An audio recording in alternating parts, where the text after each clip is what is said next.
us off, just tell us about just taking part in something to help out the community. I know you've already been involved in some other things to give back, but talk about just the, I guess, the meaningful aspect of what's going on here tonight. You know, it's just part of,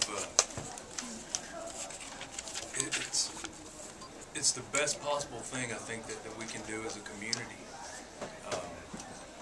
Anytime something tragic like this happens, it's what really draws us together, and Nashville is such a community-based, you know, big town. Feels like a small town,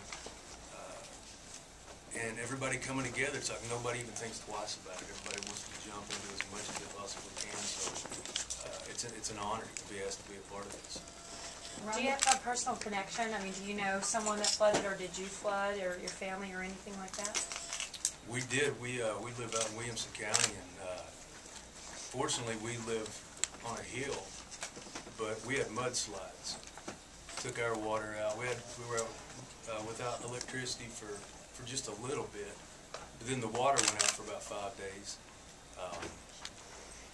We lost our dog at the beginning of it, and I looked around, couldn't find him, and then my wife went out, and it was amazing. There was a family down the road that had all their stuff drug out of their house drying out, and they'd taken the time to make a sign that said, you know, Black Lab found. So she walked up, and sure enough, there's our dog sitting there being taken care of. And so we were very fortunate. A lot of the houses around us, though, and it was amazing seeing those little creeks and just little bitty places that turn into raging rivers. I know it kind of blew everybody away. So yeah, when it touches your friends, it touches you. What was your initial reaction when you saw some of the landmarks and the historical music-related venues flooded? What was your reaction? I think, like most people, I was just kind of in awe. It's like, is this really happening? It didn't seem possible. You know, I know just for me, I got home that Sunday morning off the bus we had played down in Alabama, and got back home. I'm like, okay, well, yeah, there's some rain coming down. And as we started driving home, it had ripped out. Going across the road, it was, I mean, white water. And we did that thing that most people that you're not supposed to do. And like, well, we just live just right over there.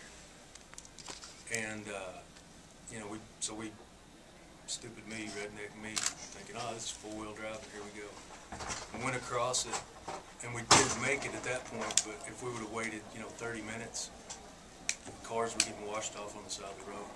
And it was just, it's an unbelievable thing. You realize how kind of tiny we are when you see something like that. Rodney, talk about how telethons like this inspire change and how they're so important for the nation to see what we're going through, and how they, not change, but charity. Excuse me.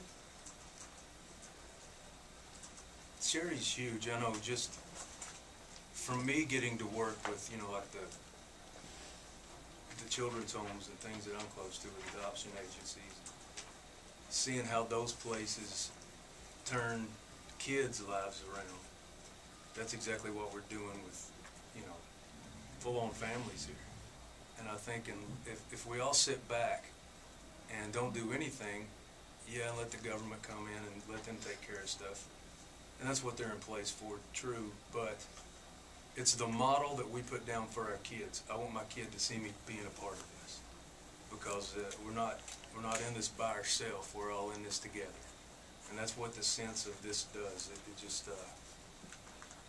I don't care what you do in this town, but if you're in music or not, we're all in this together, and that's the biggest thing. You know,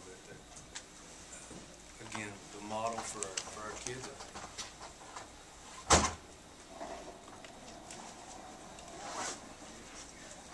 Can you talk about the effect the flooding had on, like, some of the Nashville landmarks, and how that touches your heart to see some of our landmarks destroyed? Yeah, when I heard about the Opry House, you know, they were canoeing to the Opry House. It just kind of, was really hard to sink in, and you realize that you're taking the boats down to pick people up out of hotels off the top floor, and seeing people getting rescued in places that you've been and you've driven your car down the street before. It's really amazing. Just seeing your friends, your neighbors, your next door neighbors, houses having to be totaled, foundations getting tore apart from mudslides. It's a devastating thing. It's one of those you try to grab hold of because it doesn't happen in our lives very often. And it was sad. We all kind of sat around glued to the TV watching for the rivers to crest, wondering what was going to happen, and thinking about, I started thinking about when I saw the picture of the river that it had come up where we played on river stages at the CMA Fest. And they keep climbing the flagpoles, the water does. It's pretty, it's an, I don't know if awesome is the right word, but it's mind-blowing. Rodney, many of us, after this happened, we didn't expect this, have kind of put a plan of action in our heads if this should happen again. How about you? Have you thought about what you might do if this should happen again? I think everybody checks into flood insurance, that's for sure. It seems impossible. We had rain that came through the walls in our house, and so we're going to have a lot of that gutted from that damage coming through. And yeah, you think about a whole lot of things that you want to be prepared for. I know the way that, like when I was listening to the radio, watching the news, them talking about rains coming in the last just a couple of days today, they would say, for goodness sakes, do not try to cross moving water. If you think it's a foot deep or if you think it's an inch deep, don't do it. It's not worth going through that. And before, it was kind of, you just casually threw that out there. Be careful and move water that's moving across the road. You take it serious. You take a whole lot of that a lot more serious now with the repercussions, everything that we've been through. I'm wondering, it's only been 2 weeks, but you're a writer. Your songwriting is often drawn from real day events. That's what you write from, things that you see. Have you found yourself yet inspired to take a pen in hand and write something from this experience, what you've seen? Actually, I had a song halfway finished,